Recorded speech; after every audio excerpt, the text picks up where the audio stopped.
Robinson's going to be a pass receiver all the way down here at the bottom.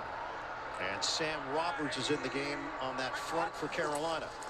2nd and 9. Penix short toss. Caught by Robinson and diagnosed perfectly. This play was the turning point of this Week 18 game. The following play, Michael Penix Jr. got sacked and we had to settle for a field goal that we ended up missing. But there's something I guaranteed you miss, so let's back it up. The corner at the bottom of the screen, he's sitting flat-footed, and you probably can't tell because of the scoreboard, but it's like he knew this play was coming. So I went and looked at all of the screen plays that were called by Zac Robinson last season, and I found something that was very alarming. But this also led me down a different rabbit hole in why he decided to call this screen. Before we get into this video, if you guys do enjoy, please like and subscribe for more, but let's go and get into it.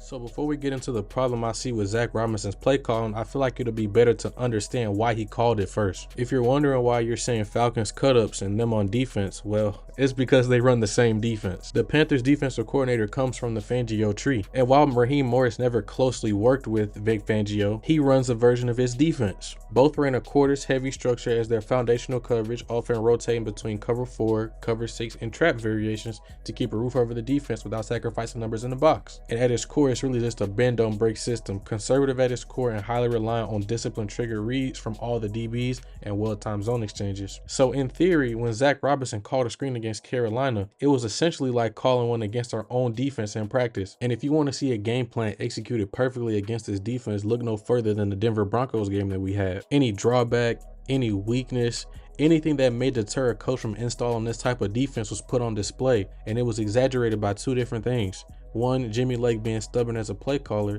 and two, the fact that a lot of our starters were out. And when you add that to a pot of all of the things that are wrong with running this defense, you get a result like this.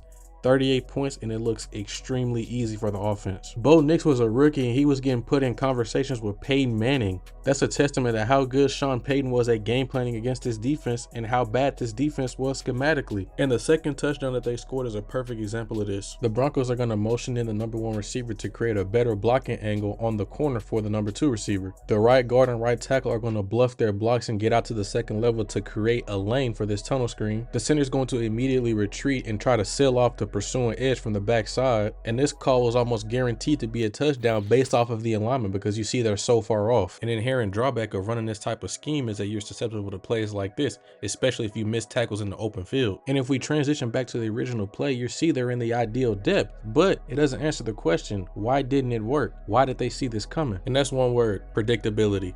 Screenplays are a staple in the Shanahan-McVay offense. It's a system that's known for its horizontal passing structures, high percentage throws, and just getting the ball to your playmakers in space. And another thing that is known in the West Coast system is series-based play calling. That's when you take a core concept and you build plays off of that and make every play look the same. And if you look across the league at the Shanahan tree and all of their coaches, they are really good at series-based play calling. For example, if you look at Sean McVay and you say he had a great play call on a certain down and distance, I can guarantee you there's about 5 to 6 other plays that are built off of that play alone. And screenplays in particular are one of those things that really hit big in this system if called correctly. I didn't have many criticisms of Zac Robinson because I think he did a good job, but my number one thing I always complained about was his screen game. It always seemed like he called these plays in 2 different scenarios. If the offense got a penalty on first down, or if there was a negative play on first or second down. If either one of these scenarios happened, you could bet your bottom dollar Zac Robinson called a screen. And Kirk Cousins is not above criticism either. He checked a lot of these plays at the line and they happened to be screenplays. And if you had to evaluate every aspect of the offense, you could argue that the screen game was the least efficient. However, that doesn't answer my question, because if you look at the play-by-play, you could see there was no negative play before that screen pass, or there was no penalty. So if we take a look at this play again,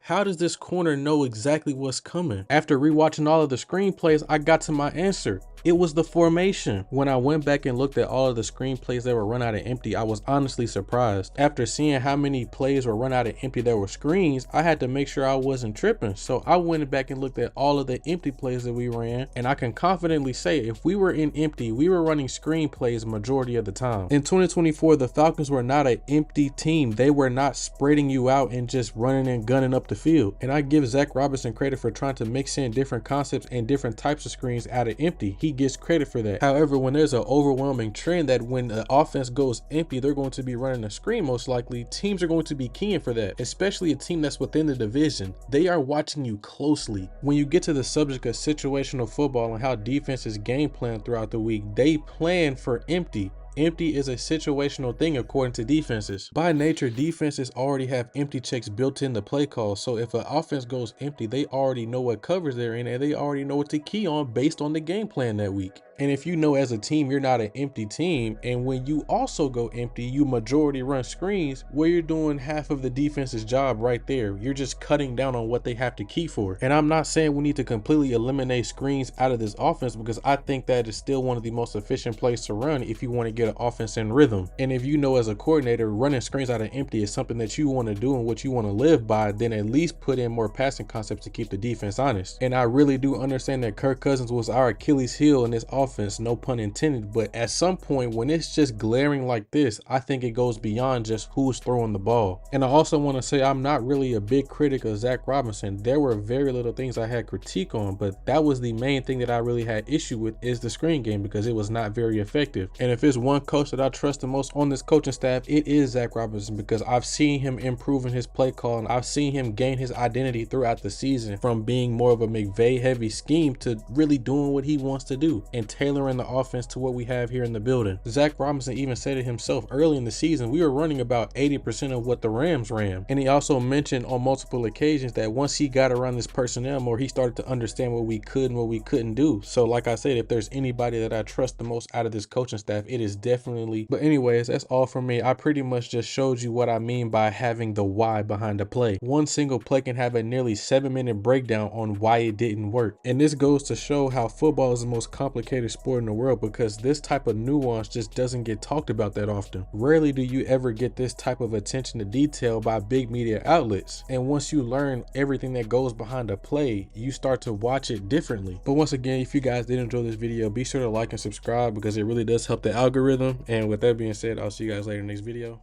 Goodbye.